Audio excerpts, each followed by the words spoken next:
there's many differences between iPhone and Android in terms of development. A couple of things. First, on the iPhone, because the marketplace is so competitive now, probably the more competitive in many ways, you really have to focus on maximizing the beauty of your app, spend a lot of time on design. Otherwise, there's no way you're going to stand out above the pack. So with Android, it's a little bit different though. You have to build your app in such a way that with all the variety of devices and sizes that it's going to be on, that you have very low risk of your app failing to work. And if you over-design it to some degree, you could run into issues. With iPhone, you really can't spend too much time on that.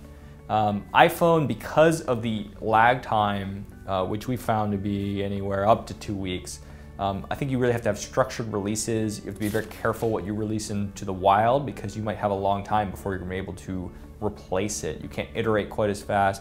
So you have to use more of a traditional, old school development cycle with it, if you will.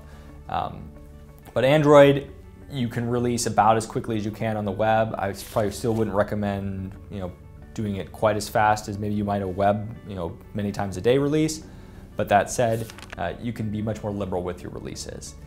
On iPhone, I would say apps should follow this very standard flow. Apple's done a reasonably good job of, in most cases, figuring out the right way to go through something. But on Android, you can have a lot more flexibility. One, because the apps themselves are very inconsistent. So you might want to make a trade-off and do what's best for your app, even if it's different. And then also leverage widgets. The widgets that can go onto your homepage can be a really cool tool, and people have built great apps around just having great widgets for you to use.